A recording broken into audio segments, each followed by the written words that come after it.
दिल्ली में अब पूरी तरह से खुलेंगे बाजार। रेस्टोरेंट को 50% क्षमता के साथ खोलने की परमिशन। 50% क्षमता से चलेंगी बसें। मुख्यमंत्री अरविंद केजरीवाल ने किया ऐलान।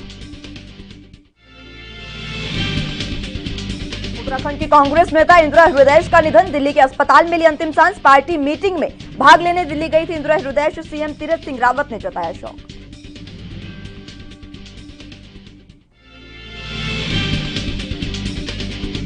उत्तर प्रदेश में लगातार कम हो रहा कोरोना का प्रकोप। सीएम योगी आदित्यनाथ ने टीम 9 के साथ की समीक्षा बैठक। अधिकारियों को दिए आवश्यक दिशा निर्देश। भारत में कमजोर पड़ी कोरोना की दूसरी लहर। देश में 95% से ज्यादा रिकवरी रेट। लगातार छठे दिन 1 लाख से कम नए आए मामले सामने। बीते 24 घंटे में 3000 से ज्यादा कोरोना मरीजों की मौत।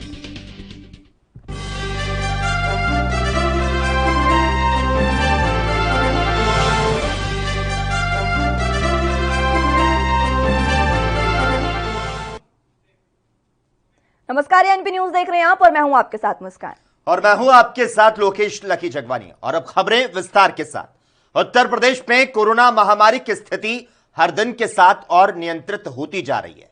वायरस अब कमजोर पड़ रहा है, लेकिन संक्रमण का खतरा अब भी बना हुआ है। यहां 24 घंटे में 2,79,943 सैंपल जांचे गए हैं, जिसमें 1.25 लाख सैंपल आरटीपीसीआर माध्यम से टेस्ट किए गए हैं। इसी अवधि में संक्रमण के 468 नए केस भी सामने आए हैं और 1,221 मरीज कोरोना संक्रमण से मुक्त हुए हैं। इससे पहले 21 मार्च को एक दिन में 500 से कम केस आए थे।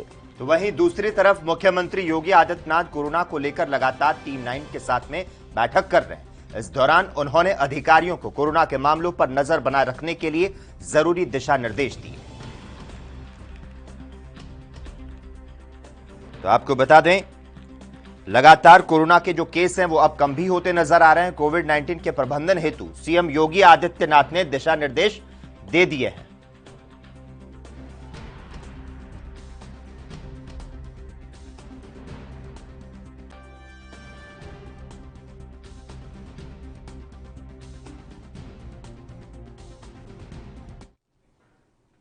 वहीं उत्तराखंड की राजनीति में जबरदस्त धमक रखने वाली कांग्रेस की वरिष्ठ नेता और प्रदेश के नेता प्रतिपक्ष इंदिरा हृदयेश अब नहीं रही हैं।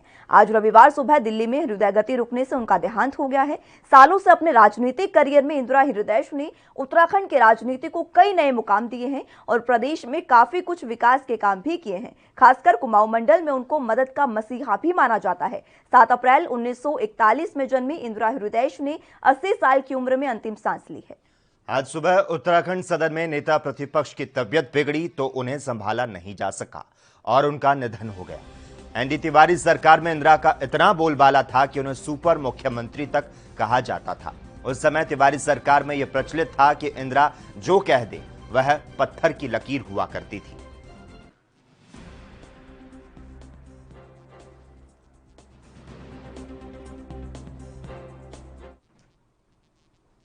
दिल्ली में कोरोना संक्रमण के मामलों में लगातार कमी आने पर अब लॉकडाउन में भी राहत मिलनी शुरू हो गई है। मुख्यमंत्री अरविंद केजरीवाल ने रविवार को कहा कि अर्थव्यवस्था को पटरी पर लाने के लिए धीरे धीरे एक्टिविटी शुरू की जा रही है। इस बार अनलॉक 3 के तहत दिल्ली में कई पाबंदियों में ढील दी जा रही है। हालांकि केजरीवाल ने यह भी कहा कि अगर कोरोना के मामलों में बढ़ोतरी देखी जाती है तो फिर से सख्त पाबंदियां लगा दी जाएंगी। आइए जानते हैं सोमवार से दिल्ली में क्या खुलने जा रहा है और किस पर अभी भी रोक रहेगी। कल 5 बजे के बाद से सारी एक्टिविटीज अलाउड हैं, एक्सेप्ट कुछ एक्टिविटीज हैं जो बिल्कुल प्रोहिबिटेड है, वो बिल्कुल अलाउड नहीं है, और कुछ एक्टिविटीज हैं जो रिस्ट्रिक्टेड तरीके से अलाउड हैं। इसका भी डिटेल्ड ऑर्डर थोड़ी देर में आप सब लोगों को मिल जाएगा, लेकिन मोटे मोटे तौर पे मैं आपकी जानकारी के लिए बता दूं कि प्रोहिबिटेड एक्टिविटीज जो जिन पे बिल्कुल मनाही है वो कौन कौन सी हैं। सारे स्कूल बंद रहेंगे, कॉलेज बंद रहेंगे, एजुकेशनल इंस्टीट्यूशंस बंद रहेंगे, कोचिंग इंस्टीट्यूशंस बंद रहेंगे। Social, political, sports, entertainment, academic, cultural, religious, festival, इससे रिलेटेड जितनी गैदरिंग्स हैं, कोई भी गैदरिंग अलाउड नहीं होगी। स्विमिंग पूल बंद रहेंगे, स्टेडियम बंद रहेंगे, स्पोर्ट्स कॉम्प्लेक्स बंद रहेंगे, सिनेमा, थिएटर, मल्टीप्लेक्स बंद रहेंगे। Entertainment parks, amusement parks, water parks बंद रहेंगे। Banquet halls, auditoriums, assembly halls बंद रहेंगे। Business to business exhibitions, spas, gymnasium, yoga institutes बंद रहेंगे और पब्लिक पार्क्स और गार्डन्स बंद रहेंगे। ये प्रोहिबिटेड एक्टिविटीज हैं, ये बिल्कुल पूरी तरह से। सरकारी दफ्तर जो पिछले हफ्ते स्थिति थी वही कि ग्रुप ए ऑफिसर्स 100% अटेंडेंस और बाकी सबकी 50% अटेंडेंस। लेकिन जो एसेंशियल एक्टिविटीज है जैसे अस्पताल हैं, दूसरी पुलिस है, ये वो सब 100% वो पूरी तरह से चालू रहेंगी। प्राइवेट ऑफिसेज जितने हैं वो 50% कैपेसिटी पे काम करेंगे। 9 बजे से 5 बजे तक काम करेंगे और कोशिश करेंगे ज़्यादा से ज़्यादा वर्क फ्रॉम होम की। जितने मार्केट्स हैं, मार्केट कॉम्प्लेक्स हैं, मॉल्स हैं, वो अब पिछले हफ्ते ऑड इवन था, कल से पूरी तरह से सारी दुकानें खुल सकती हैं 10 बजे, लेकिन 10 बजे से 8 बजे तक शाम को। और जो रेस्टोरेंट हैं वो 50% सीटिंग कैपेसिटी पे काम।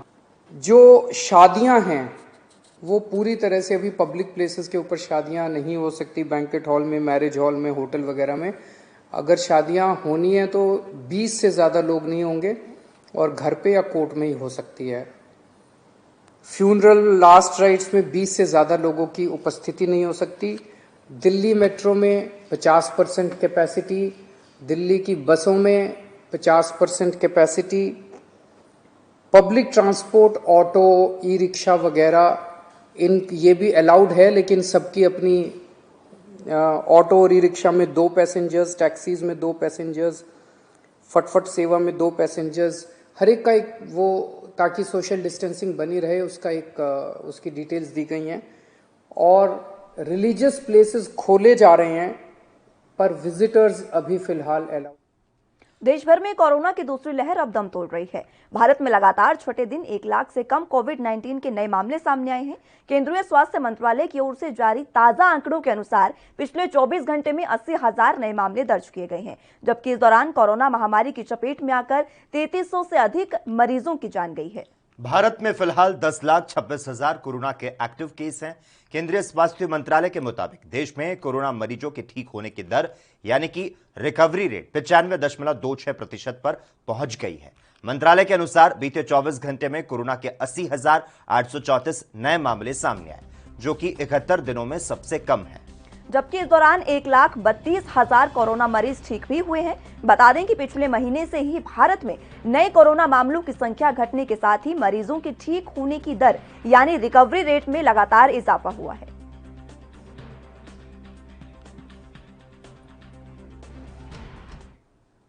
वक्त एक छोटे से ब्रेक का है। ब्रेक के उस पार खबरों का सिलसिला लगातार जारी रहेगा। आप जुड़े रहिए एनबी न्यूज के साथ।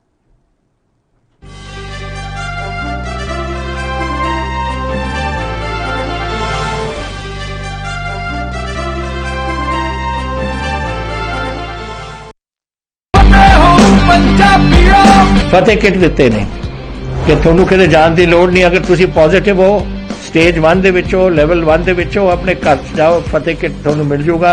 ਬਿਮਾਰੀ ਦਾ ਕੀ ਦਵਾਈ ਲੈਣੀ ਹੈ, कैसे ਲੈਣੀ ਹੈ, ਸਾਰਾ ਕਾਗਜ਼ ਵਿੱਚ ਹੈ। ਕੋਈ ਬੰਦਾ ਆਊਗਾ ਜਿਹੜਾ ਤੁਹਾਨੂੰ ਦੇਊਗਾ ਔਰ ਉਹ ਸਮਝਾਊਗਾ ਵੀ ਤੁਹਾਨੂੰ, ਉਹ ਤੁਸੀਂ ਲਓ।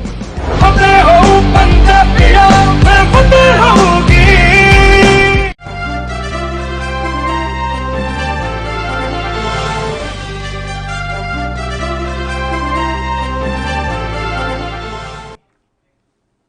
ब्रेक के बाद एक बार फिर से आपका स्वागत है। जम्मू कश्मीर के सांबा के सीमावर्ती गांव में वैक्सीनेशन ड्राइव जारी है। सनूरा में medical officer primary health centre की डॉक्टर रितिका गुप्ता ने बताया कि यह ड्राइव 3 दिन से चल रही है। वैक्सीनेशन ड्राइव का एक ही उद्देश्य है कि हम घर घर जाकर सभी को टीका लगाएं और टीके को लेकर भ्रम को दूर करें, ये भी उन्होंने कहा।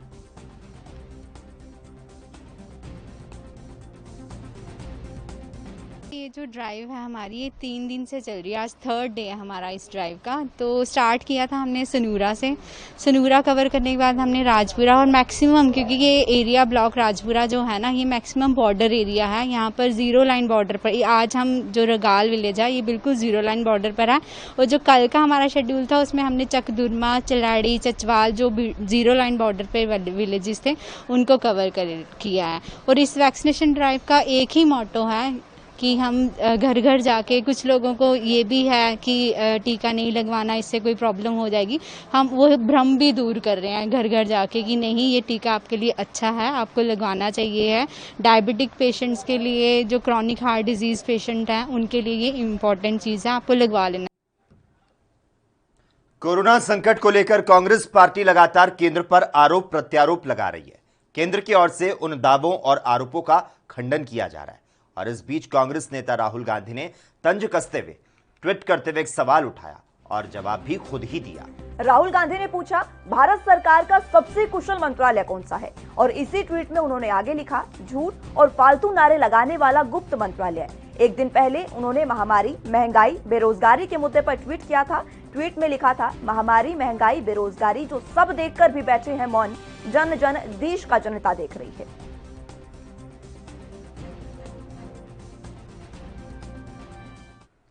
बीजेपी नेता माधव भंडारी ने कांग्रेस पर हमला करते हुए कहा कि राहुल गांधी बोलते रहते हैं, अब दिग्विजय सिंह भी सठिया गए हैं। कांग्रेस सत्ता में आने के लिए दिन में ख्वाब देख रही है। इसके साथ ही उन्होंने कहा कि कांग्रेस पाक की मदद में लगी है। राहुल गांधी भी इस तरह से बोलते रहते हैं, तो दिग्विजय सिंह सठिया गए हैं, इसलिए उनके बोलने पर कुछ गंभीरता से कहना चाहिए, ऐसी कोई बात नहीं है। लेकिन ये कांग्रेस की भूमिका है, इसके लिए कांग्रेस को ये याद दिलाना जरूरी है। और ये जो दिन में ख्वाब देख रहे हैं, सत्ता में जब आएंगे तब करेंगे, तो ठीक है, आओ, जब पहले आओ तो सही, बाद में देखते हैं क्या होता है। वो कांग्रेस के नेता मणिशंकर अय्यर हो, दिग्विजय सिंह हो, ये तो पाकिस्तान में जाकर मोदी जी को हटाने के लिए पाकिस्तान की मदद मांगते हैं। राहुल गांधी बार बार विदेशों में जाकर भारत के बारे में भला बुरा बोलते रहते हैं, बुरा ही बोलते रहते हैं, भला तो कभी बोला हुआ सुना नहीं है।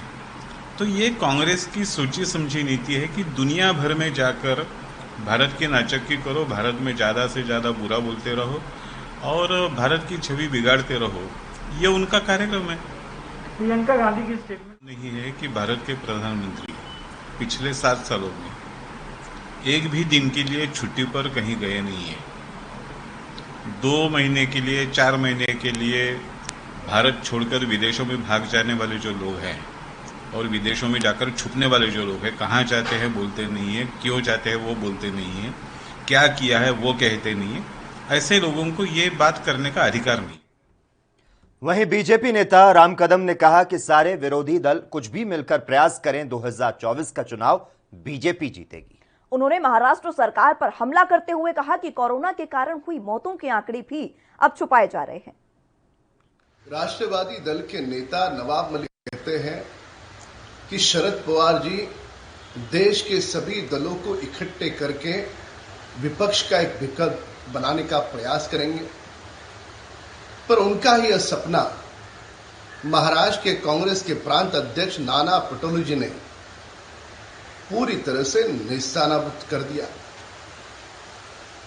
पटोले जी कहते हैं कि महाराष्ट्र में कांग्रेस चुनाव अकेली लड़ेगी, वे अन्य किसी दलों के साथ किसी प्रकार की वार्ता नहीं करेगी। सारे विरोधी दल मिलकर के कुछ भी प्रयास करे, पर यह बात सुनिश्चित है 2024 के भी चुनाव मोदी जी के नेतृत्व में भारतीय जनता पार्टी ही जीतेगी।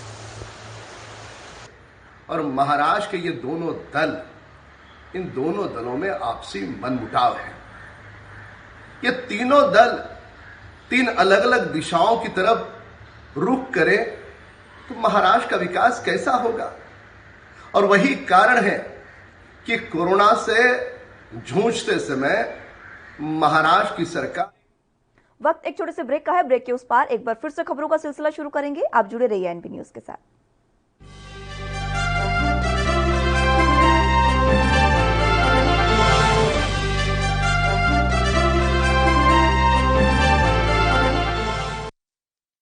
क्या आप दुबले पतले कमजोर हैं, आपकी सेहत नहीं बनती?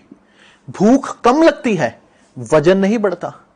दरअसल मेन बात खाना पीना खाना नहीं है, मेन बात है खाया पिया लगना।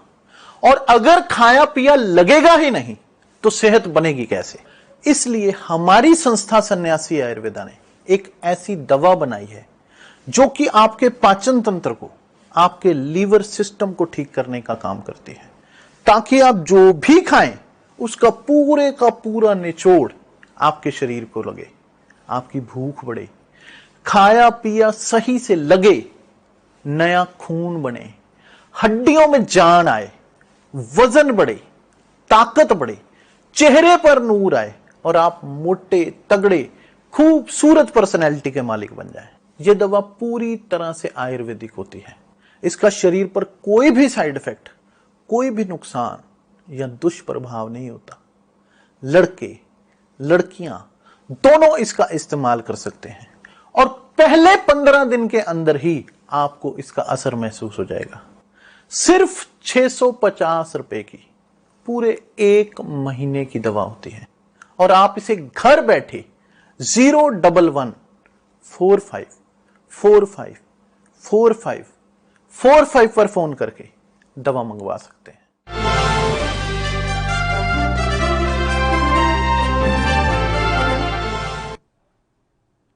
ब्रेक के बाद खबर दोपहर में एक बार फिर से आपका स्वागत है। रुख करते हैं कुछ और खबरों की ओर। दिल्ली के उप मुख्यमंत्री मनीष सिसोदिया ने पंजाब के सरकारी स्कूलों की रैंकिंग पर सवाल उठाया। सिसोदिया ने कहा कि पंजाब के खस्ताहाल स्कूलों को देश में नंबर 1 दिखाना मोदी सरकार और अमरिंदर सिंह के बीच जुगलबंदी को दर्शा रहा है। सिसोदिया के इस बयान पर पंजाब के मुख्यमंत्री कैप्टन अमरिंदर सिंह और शिक्षा मंत्री विजय इंदर सिंगला ने करारा पलटवार किया था। अब स्वास्थ्य मंत्री बलबीर सिंह सिद्धू ने भी इस मुद्दे पर आम आदमी पार्टी को घेरा है। स्वास्थ्य मंत्री बलबीर सिंह सिद्धू ने कहा कि पंजाब के सरकारी स्कूलों की क्षमता में वृद्धि हुई है। हमने बुनियादी ढांचे में सुधार और प्री प्राइमरी कक्षाएं शुरू की हैं। इन स्कूलों में पहले से ही अंग्रेजी पढ़ाई जा रही है। इसके अलावा 3 से 4 अन्य विदेशी भाषाओं को भी पढ़ाने का सुझाव दिया गया है। इसका उद्देश्य अन्य देशों में बच्चों को आसानी से रोजगार के अवसर प्रदान करना है। वैसे में पंजाब के सरकारी स्कूलों को नंबर 1 बता रही है मोदी जी की रिपोर्ट। मोदी जी कह रहे हैं कि भाई पंजाब के सरकारी स्कूल देश में सबसे बढ़िया है। कैप्टन साहब ने सरकारी स्कूलों में जो काम किया है वो नंबर 1 है देश में। अब खबर तो ये भी आ रही है कि थोड़े दिन बाद मोदी जी एक रिपोर्ट जारी करेंगे जिसमें कहेंगे कि पंजाब में कैप्टन साहब के सारे सरकारी अस्पताल बहुत बढ़िया हैं। ये जुगलबंदी है मोदी जी की और कैप्टन साहब की। पूरी तरह से जो पंजाब के सरकारी स्कूल जो पूरी तरह से बदहाल हैं, वहां पे ना पढ़ाई हो रही है, ना वहां फैसिलिटीज हैं, ना कोई काम हुआ है, उसको छिपाने के लिए कैप्टन साहब की पिछले 5 साल की शिक्षा के क्षेत्र में नाकामी को छिपाने के लिए मोदी जी ने रिपोर्ट जारी की है कि कैप्टन साहब के स्कूल बहुत शानदार है। दिल्ली में हेल्थ मॉडल का क्या हुआ? जो एजुकेशन मॉडल की बात करते वो कहाँ चला गया? जेकर मोदी का वो चलती उसमें मेरिट में नहीं है, उसमें मोदी का कोई होता तो वो यूपी को नंबर 1 बनाता। वक्त एक छोटे से ब्रेक का है। ब्रेक के उस पार खबरों का सिलसिला एक बार फिर से शुरू करेंगे। आप जुड़े रहिए एनबी न्यूज के साथ।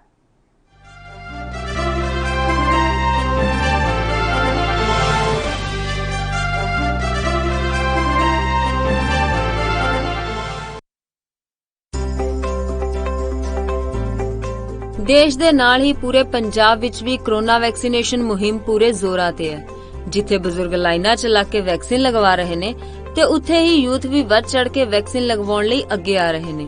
ਜੇ ਅਸੀਂ ਹੁਣ ਤੱਕ ਦੀ ਗੱਲ ਕਰੀਏ ਤਾਂ ਪੰਜਾਬ ਵਿੱਚ 50 ਲੱਖ ਤੋਂ ਵੱਧ ਲੋਕਾਂ ਨੂੰ ਵੈਕਸੀਨ ਲੱਗ ਚੁੱਕੀ ਹੈ ਤੇ ਇਹ ਪੂਰੀ ਤਰ੍ਹਾਂ ਸੇਫ ਹੈ। ਜਿਸ ਹਿਸਾਬ ਨਾਲ ਕੋਵਿਡ ਨੂੰ ਆਪਾਂ ਕੋਵਿਡ-19 ਦੇ ਵਾਇਰਸ ਨੂੰ ਆਪਾਂ ਸਟੱਡੀ ਕੀਤਾ ਹੈ ਉਹਦੇ ਵਿੱਚ ਵੈਕਸੀਨੇਸ਼ਨ ਇੱਕ ਬਹੁਤ ਹੀ ਸਕਸੈਸਫੁਲ ਟ੍ਰੀਟਮੈਂਟ ਸਟ੍ਰੈਟਜੀ ਹੈ। ਸਾਰਿਆਂ ਨੂੰ ਹੀ ਲਗਵਾਉਣੀ ਚਾਹੀਦੀ ਹੈ। ਜਿੱਥੇ ਇੱਕ ਪਾਸੇ ਪੂਰੇ ਦੇਸ਼ ਦੇ ਨਾਲ ਹੀ ਪੰਜਾਬ ਵਿੱਚ ਵੀ ਵੈਕਸੀਨ ਲੱਗ ਰਹੀ ਹੈ ਤੇ ਉੱਥੇ ਹੀ ਦੂਜੇ ਪਾਸੇ ਕੁਝ ਲੋਕ ਵੈਕਸੀਨ ਨੂੰ ਲੈ ਕੇ ਅਫਵਾਹਾਂ ਉਡਾ ਰਹੇ ਨੇ। ਪਰ ਇਨ੍ਹਾਂ ਅਫਵਾਹਾਂ ਤੇ ਡਾਕਟਰਾਂ ਦੇ ਨਾਲ ਹੀ ਆਮ ਲੋਕਾਂ ਨੇ ਵੀ ਵੈਕਸੀਨ ਲਗਵਾ ਕੇ ਬ੍ਰੇਕ ਲਗਾਈ ਹੈ। ਅਫਵਾਹਾਂ ਤੋਂ ਬਚੋ, ਏਦਾਂ ਦੀ ਕੋਈ ਗੱਲ ਨਹੀਂ ਆ। ਅੱਗੇ ਵੱਧ ਕੇ ਇੰਜੈਕਸ਼ਨ ਲਵਾਉਣਾ ਚਾਹੀਦਾ, ਪਰ ਹੁਣ ਦੇਖ ਲਓ ਤੁਸੀਂ ਲਾਈਨਾਂ 'ਚ ਲੋਕੀ ਲੱਗੇ ਹੋਏ ਕਿ ਇੰਜੈਕਸ਼ਨ ਲਵਾ ਦਿਓ, ਪਰ ਉਹ ਪਾਗਲ ਥੋੜੀ ਜਿਹੜੇ ਲਾਈਨਾਂ 'ਚ ਲੱਗੇ ਹੋਏ ਆ ਇੰਜੈਕਸ਼ਨ ਲਗਾਉਣ ਨੂੰ। ਇਸੇ ਤਰ੍ਹਾਂ ਵੈਕਸੀਨ ਲਗਵਾ ਚੁੱਕੀ ਸੁਸ਼ਮਾ ਮੋਦਗਿਲ ਨਾਮ ਦੀ ਇੱਕ ਮਹਿਲਾ ਨੇ ਵੈਕਸੀਨ ਨੂੰ ਪੂਰੀ ਤਰ੍ਹਾਂ ਸੇਫ ਦੱਸਿਆ ਹੈ ਤੇ ਉਹਨਾਂ ਨੇ ਅਪੀਲ ਕਰਦੇ ਹੋਏ ਕਿਹਾ ਕਿ ਸਾਨੂੰ ਸਾਰਿਆਂ ਨੂੰ ਵੈਕਸੀਨ ਲਗਵਾਉਣੀ ਚਾਹੀਦੀ ਹੈ ਕਿਉਂਕਿ ਇਸ ਨਾਲ ਸਾਡਾ, ਸਾਡੀ ਫੈमिली ਦਾ ਤੇ ਦੂਜਿਆਂ ਦਾ बचाव ਹੁੰਦਾ है।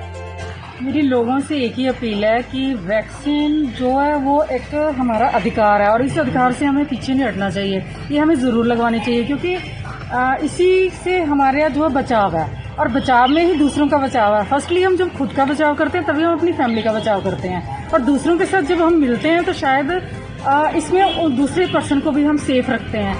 ਜ਼ਿਕਰਯੋਗ ਹੈ ਕਿ ਵੈਕਸੀਨ ਦੀ ਪ੍ਰਮਾਣਿਕਤਾ ਨੂੰ ਸਿੱਧ ਕਰਨ ਲਈ ਖੁਦ ਕੈਪਟਨ ਅਮਰਿੰਦਰ ਸਿੰਘ ਵੈਕਸੀਨ ਦੀ ਦੋਨੋਂ ਡੋਜ਼ ਲਗਵਾ ਚੁੱਕੇ ਨੇ ਤੇ ਉਹਨਾਂ ਨੇ ਵੈਕਸੀਨ ਨੂੰ ਪੂਰੀ ਤਰ੍ਹਾਂ ਸੇਫ ਦੱਸਿਆ ਹੈ ਅਤੇ ਉਹਨਾਂ ਨੇ ਸਾਰਿਆਂ ਨੂੰ ਵੈਕਸੀਨ ਲਗਵਾਉਣ ਲਈ ਅਪੀਲ ਵੀ ਕੀਤੀ ਹੈ।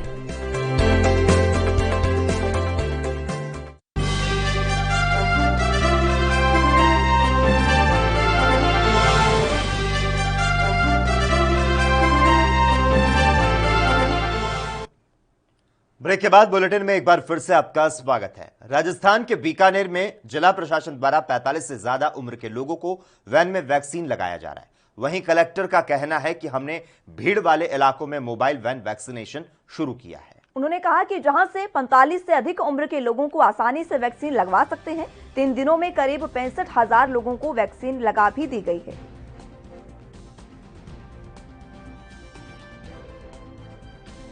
अभी 45 वर्ष से ऊपर का जो हमारा वैक्सीनेशन है वो हमारा काफ़ी ऑलरेडी शहर में हम 64%, 63% कर चुके हैं।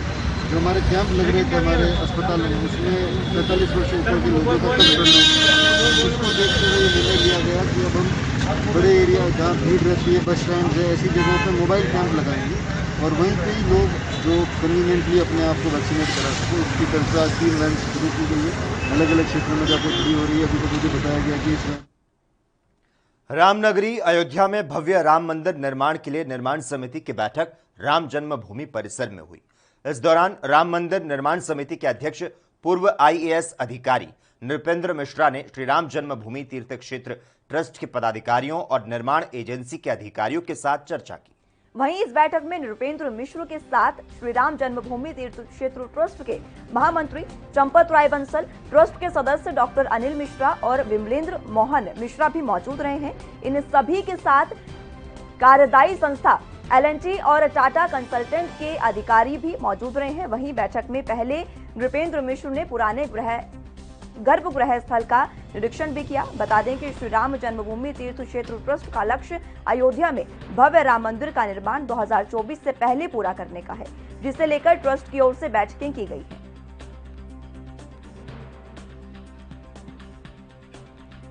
तो श्री राम जन्मभूमि की तस्वीरें भी आप देख रहे हैं। इसी को लेकर आज बैठक हुई है और बैठक में किस तरह से आगे की रणनीति, किस तरह से राम मंदिर निर्माण को तेजी से किया जाए, 2024 से पहले पूरा किया जाए, इसको लेकर पूरी चर्चा हुई है। श्री राम परिसर में तमाम अधिकारी भी मौजूद रहे और नींव में प्रयोग होने वाले कच्चे माल की गुणवत्ता पर भी इस दौरान चर्चा हुई है।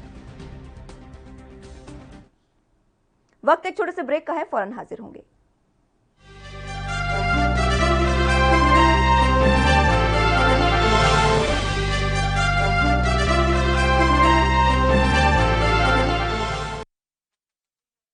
कोरोना वायरस ਨੂੰ ਅਸੀਂ ਤਾਂ ਹੀ ਹਰਾ ਸਕਦੇ ਹਾਂ ਜੇਕਰ ਅਸੀਂ ਆਪਣੇ ਵੱਧ ਤੋਂ ਵੱਧ ਟੈਸਟ ਕਰਵਾਵਾਂਗੇ ਤੇ ਵੈਕਸੀਨੇਸ਼ਨ ਲਗਵਾਵਾਂਗੇ। जैसे ਤੁਹਾਨੂੰ ਕੋਈ ਥੋੜੀ ਬਿਮਾਰੀ ਵੀ ਲੱਗੇ, ਤੁਹਾਨੂੰ ਲੱਗੇ ਕਿ ਮੈਨੂੰ ਮੇਰੀ ਛਾਤੀ 'ਚ ਦਰਦ ਹੈ ਜਾਂ ਮੈਨੂੰ ਖਾਂਸੀ ਹੋ ਗਈ ਜਾਂ ਮੈਨੂੰ ਜ਼ੁਕਾਮ ਹੋ ਗਿਆ ਜਾਂ ਮੇਰਾ ਬਦਨ 'ਚ ਦਰਦ ਹੈ, ਤੁਸੀਂ ਵੇਟ ਨਾ ਕਰੋ, ਟੈਸਟ ਕਰਾਓ। ਪੰਜਾਬ ਸਰਕਾਰ ਵੱਲੋਂ ਕੋਰੋਨਾ ਵਾਇਰਸ ਨਾਲ ਨਜਿੱਠਣ ਲਈ ਪੰਜਾਬ ਦੇ ਪਿੰਡਾਂ ਵਿੱਚ ਵੈਕਸੀਨੇਸ਼ਨ ਡਰਾਈਵ ਚਲਾਈ ਗਈ ਹੈ ਤਾਂ ਜੋ 18 ਸਾਲ ਤੋਂ ਉੱਪਰ ਦੇ ਸਾਰੇ ਲੋਕ ਜਲਦ ਤੋਂ ਜਲਦ ਆਪਣੀ ਵੈਕਸੀਨੇਸ਼ਨ ਕਰਵਾ ਸਕਣ। पूरे पंजाब ਦੇ ਪਿੰਡਾਂ ਲਈ ਕੋਵਿਡ ਟੈਸਟਿੰਗ ਕੇਂਦਰ ਸਥਾਪਿਤ ਕੀਤੇ ਗਏ ਨੇ। ਜੇਕਰ ਤੁਹਾਨੂੰ ਬੁਖਾਰ ਜ਼ੁਕਾਮ ਜਿਹੇ ਲੱਛਣ ਮਹਿਸੂਸ ਹੁੰਦੇ ਹਨ ਤਾਂ ਤੁਰੰਤ ਆਪਣਾ ਕੋਰੋਨਾ ਵਾਇਰਸ ਦਾ ਟੈਸਟ ਕਰਵਾਓ। ਕੋਰੋਨਾ ਸੰਬੰਧੀ ਜਾਣਕਾਰੀ ਲਈ 104 ਹੈਲਪਲਾਈਨ ਤੇ ਕਾਲ ਕਰੋ। तो ਤੁਸੀਂ ਪਲੀਜ਼ ਇਸ ਗੱਲ ਤੋਂ ਹੁਣ ਮੇਰੀ ਗੱਲ ਮੰਨੋ ਕਿ ਆਪਾਂ ਪੰਜਾਬ ਨੂੰ ਬਚਾਉਣਾ ਹੈ, ਆਪਣੇ ਪਰਿਵਾਰਾਂ ਨੂੰ ਬਚਾਉਣਾ ਹੈ, ਆਪਣੇ ਪਿੰਡ ਨੂੰ ਬਚਾਉਣਾ ਹੈ, ਤੁਸੀਂ ਆਪਣੇ ਮੁਹੱਲਿਆਂ ਨੂੰ ਬਚਾਉਣਾ ਹੈ। ਤੁਸੀਂ ਜੋ ਦੱਸਿਆ ਡਾਕਟਰਾਂ ਨੇ ਕਰੋ। हिदायतां दी पालना करके आओ मिल के करिए कोरोना ते फतेह। यही है साडा मिशन फतेह।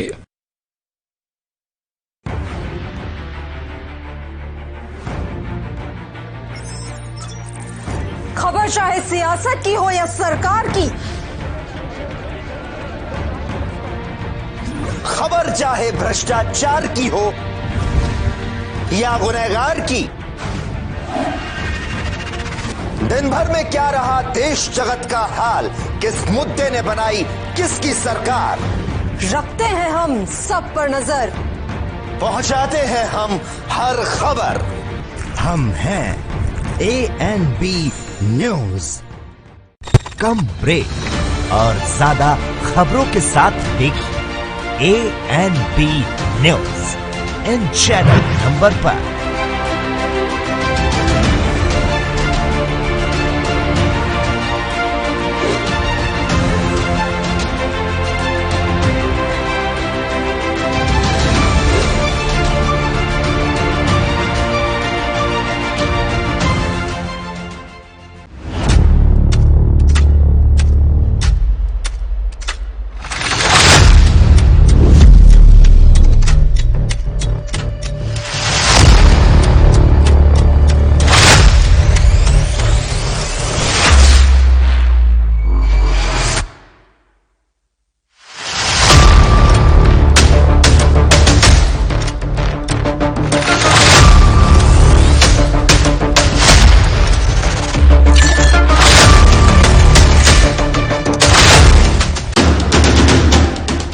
राष्ट्र धर्म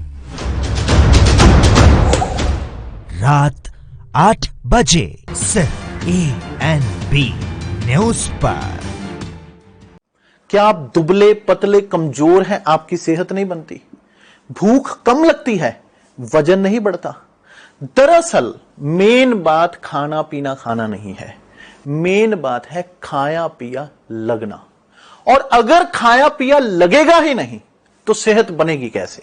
इसलिए हमारी संस्था सन्यासी आयुर्वेदा ने एक ऐसी दवा बनाई है जो कि आपके पाचन तंत्र को, आपके लीवर सिस्टम को ठीक करने का काम करती है, ताकि आप जो भी खाएं उसका पूरे का पूरा निचोड़ आपके शरीर को लगे, आपकी भूख बढ़े, खाया पिया सही से लगे, नया खून बने, हड्डियों में जान आए, वजन बढ़े, ताकत बढ़े, चेहरे पर नूर आए और आप मोटे तगड़े खूबसूरत पर्सनैलिटी के मालिक बन जाएं। यह दवा पूरी तरह से आयुर्वेदिक होती है।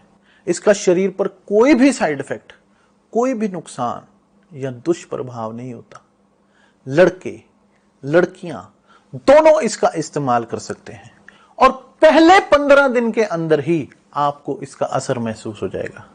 सिर्फ 650 रुपए की पूरे 1 महीने की दवा होती है और आप इसे घर बैठे 01145454545 पर फोन करके दवा मंगवा सकते हैं।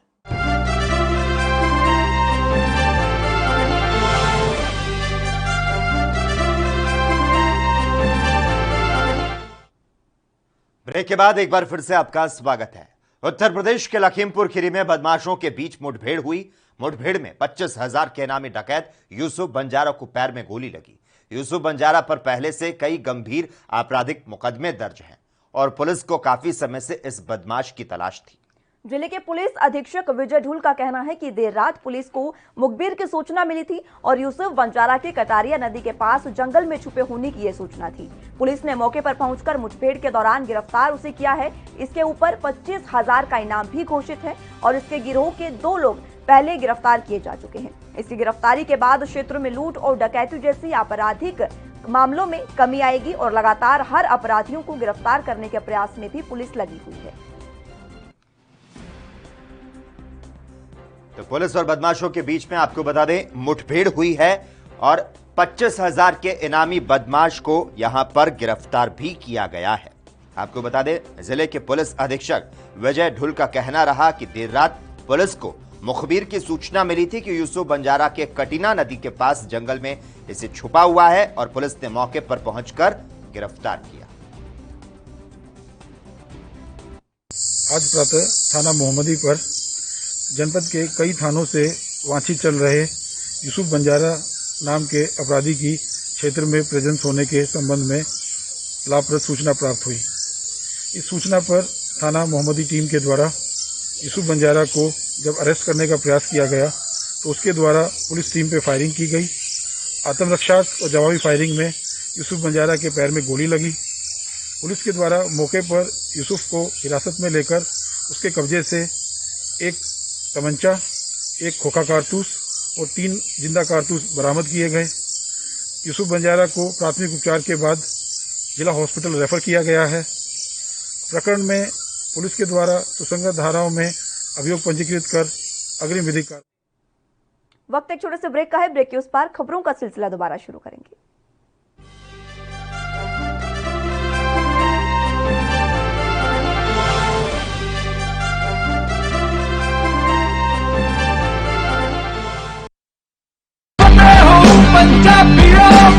वैक्सीन जरूर करानी है। तुसीं थोड़ी एंटीबॉडीज ਵਧਾਉਣੇ ਨੇ।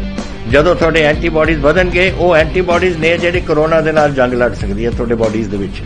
ਇਹ ਤੁਹਾਨੂੰ ਕਰਾਉਣਾ ਚਾਹੀਦਾ ਹੈ। ਤੁਹਾਨੂੰ ਉਹ ਡਾਕਟਰ ਜੋ ਪਹਿਲੇ ਦਿਨ ਤੋਂ ਕਹਿ ਰਹੇ ਨੇ ਮਾਸਕ ਨਹੀਂ ਭੁੱਲਣਾ। ਅਗਰ ਕਿਸੇ ਨੂੰ ਕੋਵਿਡ ਹੋ ਵੀ ਚੁੱਕਿਆ ਉਹਨੂੰ ਵੀ ਦੇਖੋ ਕਿ ਮਾਸਕ ਪਹਿਨੇ, ਕਿਉਂਕਿ ਸਟ੍ਰੇਨਸ ਬਦਲਦੇ। ਇਹ ਜਿਹੜੇ ਸਟ੍ਰੇਨ ਨੇ ਨਾ ਕੋਰੋਨਾ ਦੇ, ਇਹਨਾਂ ਦੀ ਮਿਊਟੈਂਟਸ ਬਣ ਜਾਂਦੇ ਨੇ।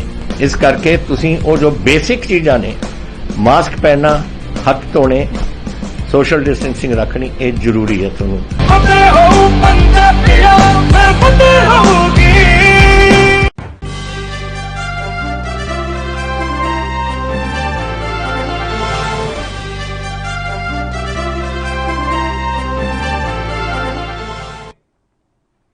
ब्रेक के बाद एक बार फिर से आपका स्वागत है।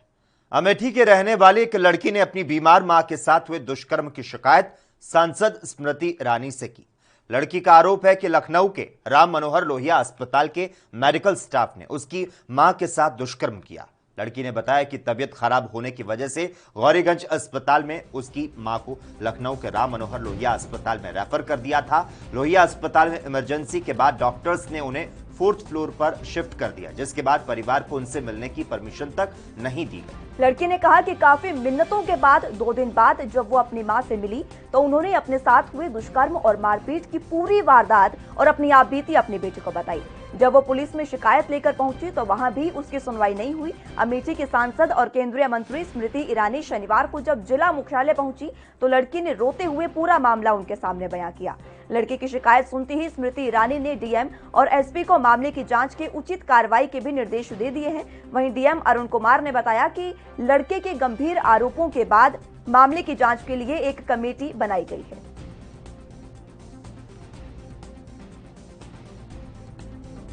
कराती यहाँ से उनको लखनऊ रेफर किया गया था राम मनोहर लोहिया आयुर्वेदिक संस्थान वाले हॉस्पिटल में, जो वहाँ पे इनके साथ बहुत ही ज़्यादा दुष्कर्म हुआ है, गाली गलौज की गई है, मेंटली टॉर्चर किया गया है और इनके साथ रेप भी हुआ। आप पीड़िता के कौन लगते हैं? मैं उनकी बेटी हूँ। तो यहाँ से इसके पहले इलाज कहाँ हुआ था? यहाँ से जैसे टाइफाइड था नॉर्मली, तो हम इधर उधर दिखा रहे थे डॉक्टर को, तो इनकी जो लूज मोशन स्टार्ट हुए, ज़्यादा प्रॉब्लम हो गई, शुगर बढ़ गया, बीपी बढ़ गया, तो हम इनको प्राइवेट हॉस्पिटल लेकर गए। तो वहाँ से उन्होंने बोला कि सरकारी हॉस्पिटल ले जाओ, ब्लड की भी कमी है, किडनी में इन्फेक्शन आ गया है और वहाँ पे ज़्यादा बेटर अच्छी तरीके से देख लेंगे। हमारे पास उतनी सुविधाएं नहीं है, जैसे ब्लड चढ़ाना हो गया और कोई चीज़ें, तो हम यहाँ पे लेकर आए तो फिर यहाँ पे इन्होंने वहाँ रेफ़र कर दिया, बोले कि इनको जो है वहाँ पे उन्होंने लिख के दे दिया कि कोविड है। क्योंकि उत्तर प्रदेश के गोंडा में आज सुबह हवा के साथ जोरदार बारिश होने से तापमान में गिरावट आई और लोगों को उमस भरी गर्मी से राहत मिली। मौसम विभाग ने गोंडा सहित अन्य जिलों में बारिश की पूर्ण संभावना जताई थी। बारिश होने से पूरा मौसम ठंडा हो गया। इस दौरान जो लोग उमस भरी गर्मी से परेशान हो रहे थे उन लोगों ने राहत की सांस ली है। वहीं कल से ही दिन भर बादल भी छाए रहे, लेकिन आज सुबह जोरदार बारिश हुई है। जहां बारिश से एक तरफ लोगों को उमस से और भारी गर्मी से राहत मिली है तो दूसरी तरफ किसानों के चेहरे भी खिल गए हैं। खेतों में पानी लगना भी अब शुरू हो गया है।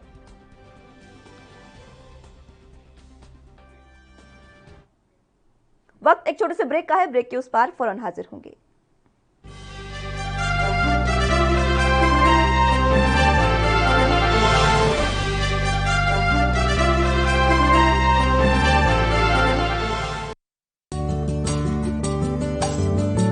ਰਾਜਸਥਾਨ ਤੇ ਪਾਕਿਸਤਾਨ ਦੀ ਹੱਦ ਤੇ ਵਸਿਆ ਜ਼ਿਲ੍ਹਾ ਫਾਜ਼ਿਲਕਾ ਪੰਜਾਬ ਦੇ ਉਹਨਾਂ ਜ਼ਿਲ੍ਹਿਆਂ ਵਿੱਚ ਸ਼ਾਮਿਲ ਹੈ ਜਿੱਥੇ ਕੋਰੋਨਾ ਮਹਾਮਾਰੀ ਨੂੰ ਲੈ ਕੇ ਸ਼ਾਸਨ ਪ੍ਰਸ਼ਾਸਨ ਸ਼ੁਰੂ ਤੋਂ ਹੀ ਅਲਰਟ ਮੋਡ ਤੇ ਰਿਹਾ ਹੈ।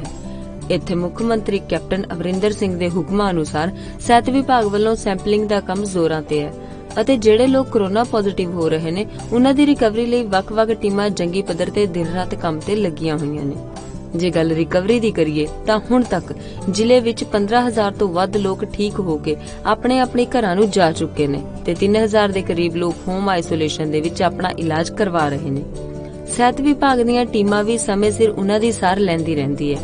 ਇਸ ਤੋਂ ਇਲਾਵਾ ਜੇ ਗੱਲ ਸੈਂਪਲਿੰਗ ਦੀ ਕਰੀਏ ਤਾਂ ਹੁਣ ਤੱਕ ਫਾਜ਼ਿਲਕਾ ਜ਼ਿਲ੍ਹੇ ਵਿੱਚ 2 ਲੱਖ ਦੇ ਕਰੀਬ ਸੈਂਪਲ ਲਏ ਜਾ ਚੁੱਕੇ ਨੇ ਤੇ 10,000 ਤੋਂ ਵੱਧ ਲੋਕਾਂ ਦਾ ਵੈਕਸੀਨੇਸ਼ਨ ਹੋ ਚੁੱਕਾ ਹੈ। ਕੋਰੋਨਾ ਦੇ ਸੰਬੰਧ ਵਿੱਚ ਅਸੀਂ ਪਿਛਲੇ ਕੁਝ ਦਿਨਾਂ ਤੋਂ ਜਿਹੜੀ ਟੈਸਟਿੰਗ ਆ ਕਾਫੀ ਵਧਾ ਦਿੱਤੀ ਆ, ਸੋ ਅਸੀਂ ਇਹਨੂੰ ਹੋਰ ਅਪਗ੍ਰੇਡ ਕਰਾਂਗੇ। ਪਿੰਡਾਂ ਦੇ ਵਿੱਚ ਵੀ ਅਸੀਂ ਟੈਸਟਿੰਗ ਕਰ ਰਹੇ ਹਾਂ, ਸੋ ਉਸ ਨਾਲ ਸਾਡਾ ਜਿਹੜਾ ਮੇਨ ਯਤਨ ਹੈ ਕਿ ਜਿੰਨੀ ਜਲਦੀ ਡਿਟੈਕਸ਼ਨ ਹੋ ਸਕੇ ਉਹਨਾਂ ਵਧੀਆ ਤਰੀਕੇ ਨਾਲ ਅਸੀਂ ਟ੍ਰੀਟਮੈਂਟ ਮੁਹੱਈਆ ਕਰਵਾ ਸਕਦੇ ਹਾਂ। ਦਰਅਸਲ ਕੈਪਟਨ ਅਮਰਿੰਦਰ ਸਿੰਘ ਸਰਕਾਰ ਨੇ ਕੋਰੋਨਾ ਮਹਾਮਾਰੀ ਦੀ ਸ਼ੁਰੂਆਤ ਤੋਂ ਹੀ ਪੂਰੇ ਪੰਜਾਬ ਵਿੱਚ ਵੱਖ-ਵੱਖ ਟੀਮਾਂ ਦਾ ਗਠਨ ਕੀਤਾ ਸੀ ਜੋ ਸ਼ਹਿਰ ਤੋਂ ਲੈ ਕੇ ਪਿੰਡਾਂ ਤੱਕ ਸੈਂਪਲਿੰਗ ਦੇ ਕੰਮ ਵਿੱਚ ਰੁੱਝੀਆਂ ਹੋਈਆਂ ਨੇ। ਇਸ ਤੋਂ ਇਲਾਵਾ ਪੰਜਾਬ ਸਰਕਾਰ ਨੇ ਪਿੰਡਾਂ ਲਈ ਕੋਰੋਨਾ ਮੁਕਤ ਮੁਹਿੰਮ ਵੀ ਸ਼ੁਰੂ ਕੀਤੀ ਹੈ।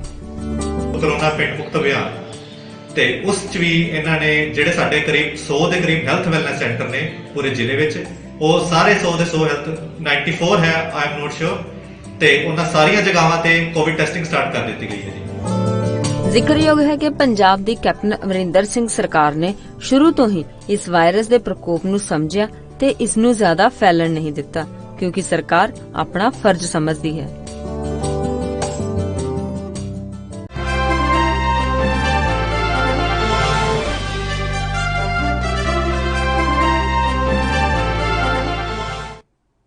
ब्रेक के बाद एक बार फिर से आपका स्वागत है। उत्तर प्रदेश के बुलंदशहर में स्याना गोकशी हिंसा के आरोपी शिखर अग्रवाल ने अधिकारियों को धमकी दी और कहा कि सस्पेंड करा दूंगा। दरअसल स्याना हिंसा के आरोपी और निषाद पार्टी के प्रदेश महासचिव शिखर अग्रवाल स्याना कस्बे से अपने सैकड़ों कार्यकर्ताओं के साथ नरोरा के बांसी घाट पर पहुंचे, जहां 2 दिन पहले गंगा घाट के किनारे प्रसाद बेचकर अपना गुजर बसर करने वाले गरीब लोगों को वहां से बलपूर्वक हटा दिया था। वहां पहुंचकर सभी पीड़ित लोगों से बातचीत की और न्याय दिलाने के लिए निषाद पार्टी के प्रदेश महासचिव शिखर अग्रवाल ने अधिकारियों को खुली धमकी दी है। वहीं उन्होंने मरोरा के तहसीलदार राजकुमार भास्कर को भी इस मामले में सस्पेंड कराने की खुली चेतावनी दी है और कहा कि गरीबों के एक-एक आंसुओं का बदला संबंधित अधिकारियों से लिया जाएगा।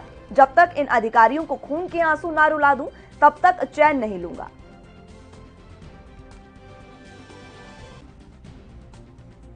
तो उत्तर प्रदेश के बुलंदशहर में स्याना गोकशी हिंसा के आरोपी शिखर अग्रवाल ने अधिकारियों को धमकी दी और कहा है कि सस्पेंड करा दूंगा।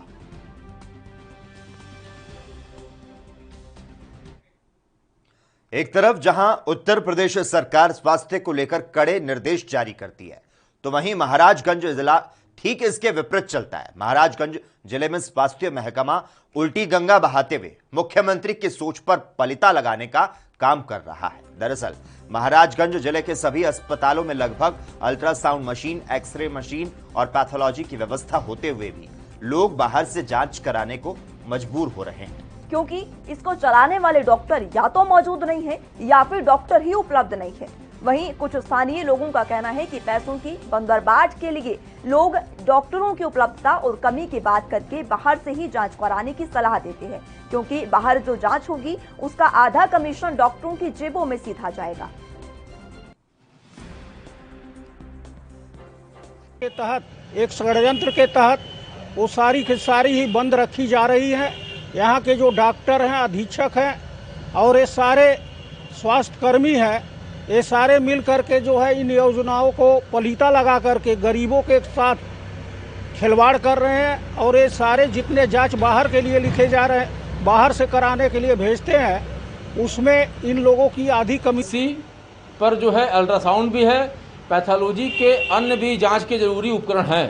इसी तरह CSC नौतनमा रतनपुर में भी जो वहाँ भी 3 वेंटिलेटर पड़े हुए हैं, लेकिन और दोनों जगह लैब टेक्नीशियन भी तैनात हैं। इसके बावजूद मरीजों की जो है जांच नहीं की जाती है, वहाँ कोई इन पैथोलॉजी के उपकरणों को चलाता नहीं है। ये सीधे सीधे वहाँ तैनात अधीक्षक, डॉक्टर्स और स्वास्थ्य कर्मियों की, बाहर जो पैथोलॉजी वाले हैं प्राइवेट वाले, उनसे मिलीभगत है। कमीशन के आधार पर वहाँ उनको लाभ मिलता है। और मुख्यमंत्री की, उत्तर प्रदेश सरकार की ये बिल्कुल कोशिश है अच्छी जन स्वास्थ्य सुविधाएं देने के लिए, मरीजों को, गरीब मरीजों को पैथोलॉजी सारे उपचार मुफ्त में सरकारी अस्पतालों में प्राप्त हो। लेकिन ये जो डॉक्टर्स हैं, अधीक्षक हैं, स्वास्थ्यकर्मी हैं, मिलीभगत करके सरकार को बदनाम करने का काम कर रहे हैं। और लैब टेक्नीशियन अक्सर नौतनवा सीएससी से गायब रहता है, वो कोई पैथोलॉजी की जो उपकरण जो है संचालित नहीं कर रहा है। इसको लेकर जनता में आक्रोश भी है। और इसी के साथ ही खबर दोपहर में बस इतना ही। तमाम अहम खबरों के लिए लगातार आप जुड़े रहिए हमारे साथ और देखते रहिए एएनबी न्यूज।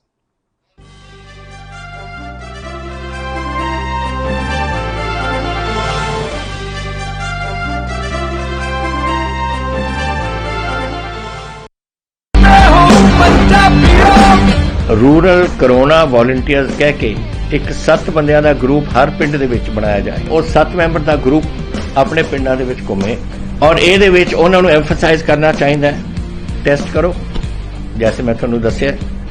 ਜਿੱਥੇ ਫਿਰ ਅਗਰ ਕੋਈ ਪੋਜ਼ਿਟਿਵ ਨਿਕਲਿਆ, ਉਹ ਕਿਹਨੂੰ ਮਿਲਿਆ ਉਹਨੂੰ ਟ੍ਰੇਸ ਕਰੋ, ਕਿ ਜਾ ਕੇ ਦੇਖੋ ਕਿ ਕਿਹਨੂੰ ਮਿਲਿਆ, ਉਹਨੂੰ ਵੀ ਟੈਸਟ ਕਰੋ। ਔਰ ਫਿਰ ਜਿਹੜੇ ਕੋਵਿਡ ਪੋਜ਼ਿਟਿਵ ਨੇ ट्रीट करो। 3 T's, 3 T's, test, trace and treat. ये चीज़ां अगर आप कर सकिए तो तुसी देखो ये अपने पिंड और मोहल्ले कंट्रोल आ सकती है।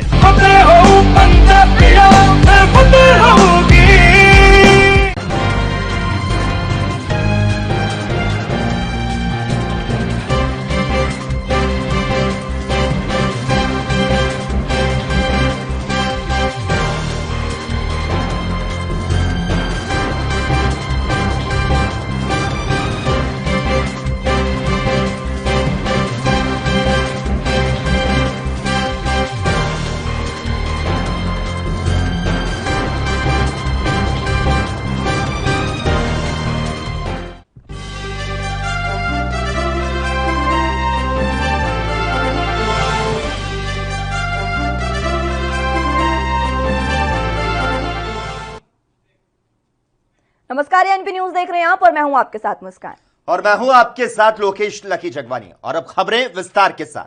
उत्तर प्रदेश में कोरोना महामारी की स्थिति हर दिन के साथ और नियंत्रित होती जा रही है। वायरस अब कमजोर पड़ रहा है, लेकिन संक्रमण का खतरा अब भी बना हुआ है। यहाँ 24 घंटे में 2,79,943 सैंपल जांचे गए हैं, जिसमें 1.25 लाख सैंपल आरटीपीसीआर माध्यम से टेस्ट किए गए हैं। इसी अवधि में संक्रमण के 468 नए केस भी सामने आए हैं और 1,221 मरीज कोरोना संक्रमण से मुक्त हुए हैं। इससे पहले 21 मार्च को एक दिन में 500 से कम केस आए थे। तो वहीं दूसरी तरफ मुख्यमंत्री योगी आदित्यनाथ कोरोना को लेकर लगातार टीम 9 के साथ में बैठक कर रहे हैं। इस दौरान उन्होंने अधिकारियों को कोरोना के मामलों पर नजर बनाए रखने के लिए जरूरी दिशा निर्देश दिए। तो आपको बता दें, लगातार कोरोना के जो केस हैं वो अब कम भी होते नजर आ रहे हैं। कोविड-19 के प्रबंधन हेतु सीएम योगी आदित्यनाथ ने दिशा निर्देश दे दिए हैं।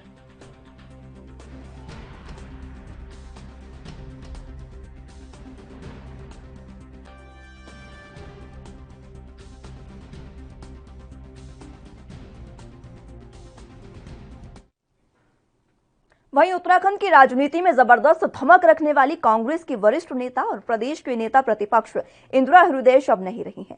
आज रविवार सुबह दिल्ली में हृदय गति रुकने से उनका देहांत हो गया है। सालों से अपने राजनीतिक करियर में इंदिरा हृदयेश ने उत्तराखंड के राजनीति को कई नए मुकाम दिए हैं और प्रदेश में काफी कुछ विकास के काम भी किए हैं। खासकर कुमाऊं मंडल में उनको मदद का मसीहा भी माना जाता है। 7 अप्रैल 1941 में जन्मी इंदिरा हृदयेश ने 80 साल की उम्र में अंतिम सांस ली है।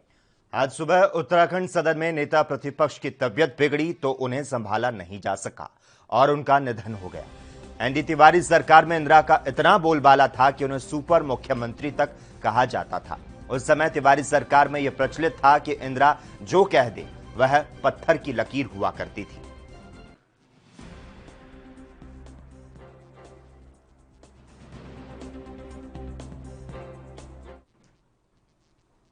दिल्ली में कोरोना संक्रमण के मामलों में लगातार कमी आने पर अब लॉकडाउन में भी राहत मिलनी शुरू हो गई है। मुख्यमंत्री अरविंद केजरीवाल ने रविवार को कहा कि अर्थव्यवस्था को पटरी पर लाने के लिए धीरे धीरे एक्टिविटी शुरू की जा रही है। इस बार अनलॉक 3 के तहत दिल्ली में कई पाबंदियों में ढील दी जा रही है। हालांकि केजरीवाल ने यह भी कहा कि अगर कोरोना के मामलों में बढ़ोतरी देखी जाती है तो फिर से सख्त पाबंदियां लगा दी जाएंगी। आइए जानते हैं सोमवार से दिल्ली में क्या खुलने जा रहा है और किस पर अभी भी रोक रहेगी। कल 5 बजे के बाद से सारी एक्टिविटीज अलाउड हैं, एक्सेप्ट कुछ एक्टिविटीज हैं जो बिल्कुल प्रोहिबिटेड हैं, वो बिल्कुल अलाउड नहीं है, और कुछ एक्टिविटीज हैं जो रिस्ट्रिक्टेड तरीके से अलाउड हैं। इसका भी डिटेल्ड ऑर्डर थोड़ी देर में आप सब लोगों को मिल जाएगा, लेकिन मोटे मोटे तौर पे मैं आपकी जानकारी के लिए बता दूं कि प्रोहिबिटेड एक्टिविटीज जो जिन पे बिल्कुल मनाही है वो कौन कौन सी हैं। सारे स्कूल बंद रहेंगे, कॉलेज बंद रहेंगे, एजुकेशनल इंस्टीट्यूशंस बंद रहेंगे, कोचिंग इंस्टीट्यूशंस बंद रहेंगे, social, political, sports, entertainment, academic, cultural, religious, festival, इससे रिलेटेड जितनी गैदरिंग्स हैं कोई भी गैदरिंग अलाउड नहीं होगी। स्विमिंग पूल बंद रहेंगे, स्टेडियम बंद रहेंगे, स्पोर्ट्स कॉम्प्लेक्स बंद रहेंगे, सिनेमा, थिएटर, मल्टीप्लेक्स बंद रहेंगे, entertainment parks, amusement parks, water parks बंद रहेंगे, banquet halls, auditoriums, assembly halls बंद रहेंगे, business to business exhibitions, spas, gymnasium, yoga institutes बंद रहेंगे, और पब्लिक पार्क्स और गार्डन्स बंद रहेंगे। ये प्रोहिबिटेड एक्टिविटीज हैं, ये बिल्कुल पूरी तरह से। सरकारी दफ्तर जो पिछले हफ्ते स्थिति थी वही कि ग्रुप ए ऑफिसर्स 100% अटेंडेंस और बाकी सबकी 50% अटेंडेंस, लेकिन जो एसेंशियल एक्टिविटीज है जैसे अस्पताल हैं, दूसरी पुलिस है, ये वो सब 100% वो पूरी तरह से चालू रहेंगी। प्राइवेट ऑफिसेज जितने हैं वो 50% कैपेसिटी पे काम करेंगे, 9 बजे से 5 बजे तक काम करेंगे, और कोशिश करेंगे ज्यादा से ज्यादा वर्क फ्रॉम होम की। जितने मार्केट्स हैं, मार्केट कॉम्प्लेक्स हैं, मॉल्स हैं, वो अब पिछले हफ्ते ऑड इवन था, कल से पूरी तरह से सारी दुकानें खुल सकती हैं 10 बजे, लेकिन 10 बजे से 8 बजे तक शाम को। और जो रेस्टोरेंट हैं वो 50% सीटिंग कैपेसिटी पे काम। जो शादियां हैं वो पूरी तरह से, अभी पब्लिक प्लेसेस के ऊपर शादियां नहीं हो सकती, बैंक्वेट हॉल में, मैरिज हॉल में, होटल वगैरह में अगर शादियां होनी है तो 20 से ज़्यादा लोग नहीं होंगे, और घर पे या कोर्ट में ही हो सकती है। फ्यूनरल, लास्ट राइट्स में 20 से ज़्यादा लोगों की उपस्थिति नहीं हो सकती। दिल्ली मेट्रो में 50% कैपेसिटी, दिल्ली की बसों में 50% capacity, public transport, auto, e rickshaw वगैरह ये भी अलाउड है, लेकिन सबकी अपनी, ऑटो और ई रिक्शा में 2 पैसेंजर्स, टैक्सीज में 2 पैसेंजर्स, फटफट सेवा में 2 पैसेंजर्स, हर एक का एक वो, ताकि सोशल डिस्टेंसिंग बनी रहे, उसका एक उसकी डिटेल्स दी गई हैं।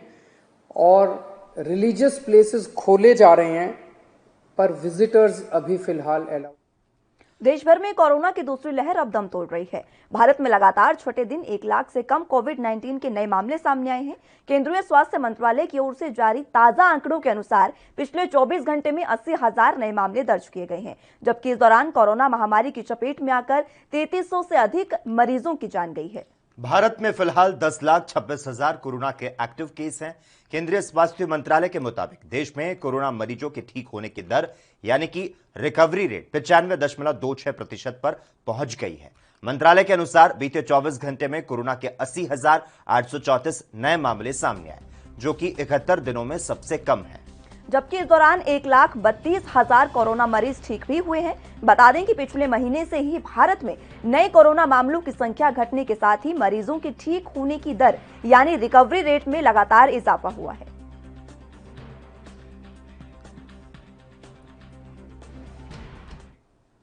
वक्त एक छोटे से ब्रेक का है। ब्रेक के उस पार खबरों का सिलसिला लगातार जारी रहेगा। आप जुड़े रहिए एनबी न्यूज के साथ।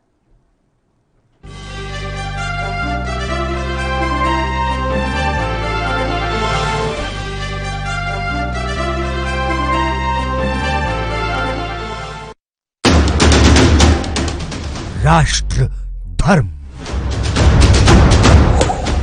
रात 8 बजे सिर्फ ANB न्यूज पर।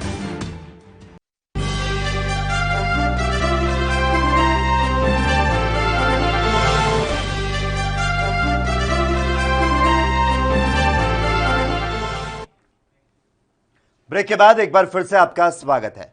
जम्मू कश्मीर के सांबा के सीमावर्ती गांव में वैक्सीनेशन ड्राइव जारी है। सनूरा में medical officer primary health centre की डॉक्टर रितिका गुप्ता ने बताया कि यह ड्राइव 3 दिन से चल रही है। वैक्सीनेशन ड्राइव का एक ही उद्देश्य है कि हम घर घर जाकर सभी को टीका लगाएं और टीके को लेकर भ्रम को दूर करें, ये भी उन्होंने कहा।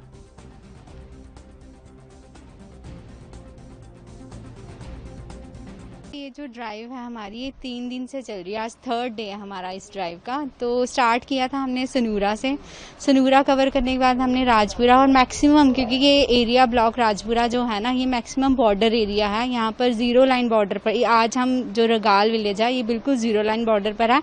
और जो कल का हमारा शेड्यूल था उसमें हमने चकदुरमा, चलाड़ी, चचवाल जो 0 लाइन बॉर्डर पर विलेजेस थे उनको कवर किया है। और इस वैक्सीनेशन ड्राइव का एक ही मोटो है कि हम घर घर जाके, कुछ लोगों को ये भी है कि टीका नहीं लगवाना, इससे कोई प्रॉब्लम हो जाएगी, हम वो भ्रम भी दूर कर रहे हैं घर घर जाके कि नहीं, ये टीका आपके लिए अच्छा है, आपको लगवाना चाहिए है। डायबिटिक पेशेंट्स के लिए, जो क्रॉनिक हार्ट डिजीज पेशेंट हैं, उनके लिए ये इम्पोर्टेंट चीज़ है, आपको लगवा लेना। कोरोना संकट को लेकर कांग्रेस पार्टी लगातार केंद्र पर आरोप प्रत्यारोप लगा रही है। केंद्र की ओर से उन दावों और आरोपों का खंडन किया जा रहा है। और इस बीच कांग्रेस नेता राहुल गांधी ने तंज कसते हुए ट्वीट करते हुए एक सवाल उठाया और जवाब भी खुद ही दिया। राहुल गांधी ने पूछा, भारत सरकार का सबसे कुशल मंत्रालय कौन सा है? और इसी ट्वीट में उन्होंने आगे लिखा, झूठ और फालतू नारे लगाने वाला गुप्त मंत्रालय। एक दिन पहले उन्होंने महामारी, महंगाई, बेरोजगारी के मुद्दे पर ट्वीट किया था। ट्वीट में लिखा था, महामारी, महंगाई, बेरोजगारी जो सब देखकर भी बैठे हैं मौन, जन जन देश का जनता देख रही है।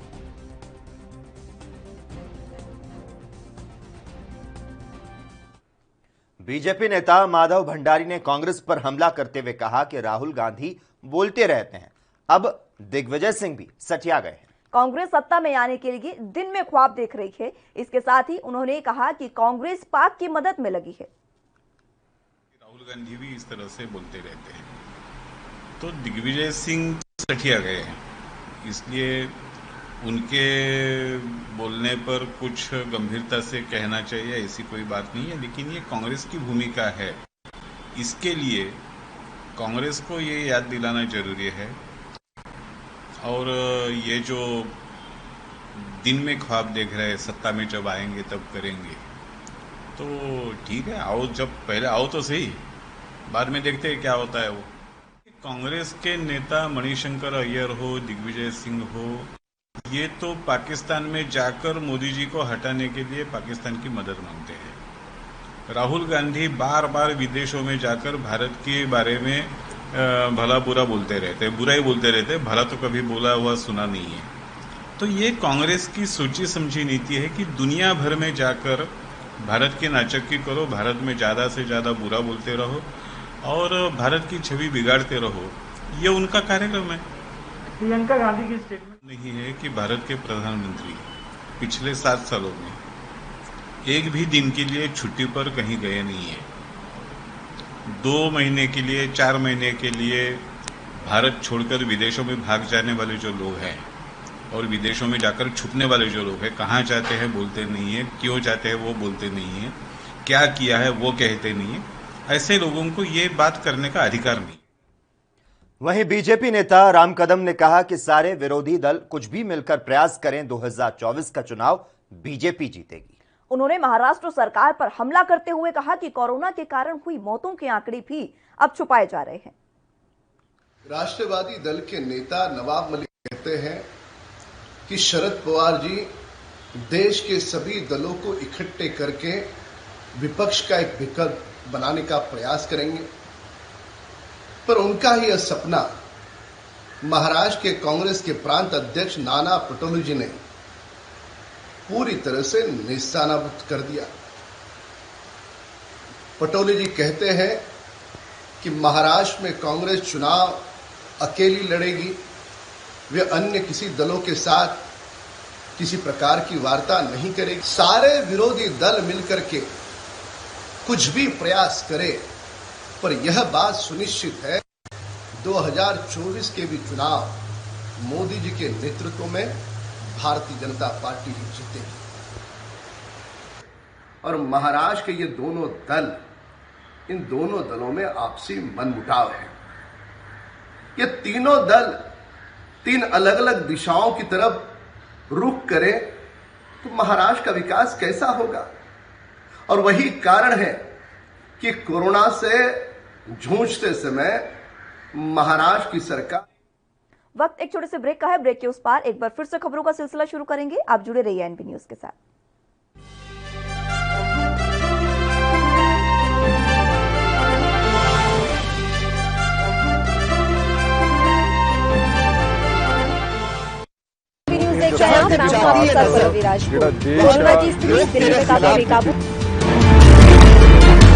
खबरनामा, खबर से असर तक शाम 5 बजे।